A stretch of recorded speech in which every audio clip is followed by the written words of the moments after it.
Baik, Assalamualaikum warahmatullahi wabarakatuh. Perkenalkan, nama saya Hanidatul Ulia dengan NIM 3310201004 dari kelas A, izin memaparkan tugas dari kimia analisis dasar tentang analisis sampel biologi.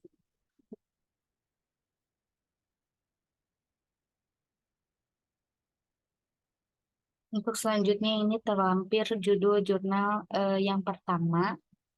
Kemudian selanjutnya juga terlampir untuk judul jurnal yang kedua. Kemudian juga terlampir untuk judul jurnal yang ketiga. Baik, untuk selanjutnya ini ada reformulasi obat. Nama obat yang saya gunakan ini amlodipin dengan struktur kimia yang terlampir dengan pemberian serbuk putih sampai hampir putih. Kelarutannya mudah larut dalam metanol, agak sukar larut dalam etanol, sukar larut dalam 2-propanol dan dalam air. Titik didihnya yaitu pada suhu 527,2 derajat Celcius dengan sifat farmakologinya yaitu sebagai obat antihipertensi golongan KCB. Studi literaturnya Farmakope Indonesia 6. Kemudian ada ringkasan jurnalnya. Judul jurnal yang pertama yaitu Determination of Amlodipine in Human Plasma by Electrospray Ionization LCMS Method, Validation and its Stability Studies dengan matriks plasma, preparasi sampelnya dengan ECC, kemudian metode analisanya dengan Electrospray Ionization LCMS. Kemudian judul jurnal yang kedua itu Determination and Pharmacokinetic Study of Amlodipine in Human Plasma by Ultra Performance Liquid Chromatography Electrospray Ionization Mass Spectrometry. Matriks yang digunakan yaitu plasma dengan preparasi sampelnya ECC dan metode analisanya UPLCMS. Kemudian untuk judul jurnal yang ketiga itu Bioequivalent Study of Two Amlodipine Tablet Formulation. Matriks yang digunakannya itu serum, preparasi sampelnya menggunakan ECC dan metode analisanya itu HPLCMS.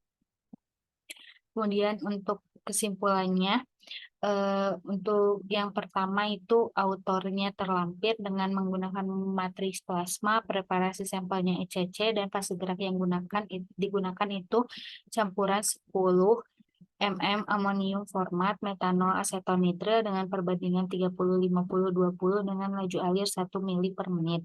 Kolom yang digunakan kolom analitik C18 dalam kondisi isokratik, detektornya itu spektrometer massa dengan nilai LOQ atau LLOQ-nya 0,3 nanogram per mili.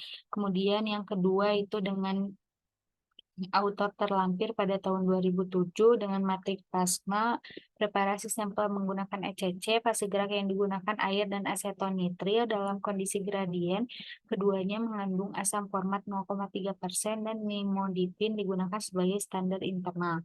Kolom yang digunakan kolom C18 dengan elusi gradien pada laju alir 0,35 mili per menit. Kemudian detektor yang digunakannya itu spektrometer massa. Nilai LOQ atau LLOQ-nya yang didapat yaitu sebesar 0,15 nanogram per mili. Kemudian autor yang ketiga itu terlampir pada tahun 2018 dengan matriks yang digunakannya serum, preparasi sampelnya ECC, dan fase gerak yang digunakannya 1% asam asetat dengan metanol dengan perbandingan 35:65. Kolom yang digunakan kolom C18 dengan laju alir 0,8 mili per menit. Detektor yang digunakannya spektrometer massa dengan nilai LOQ atau LLOQ sebesar 0,2 nanogram per mili.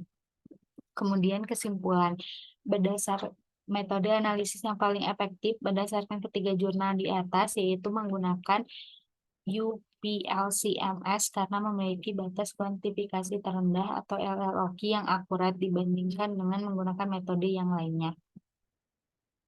Mungkin cukup sekian yang dapat saya sampaikan. Mohon maaf bila terdapat banyak kesalahan. Terima kasih. Wassalamualaikum warahmatullahi wabarakatuh.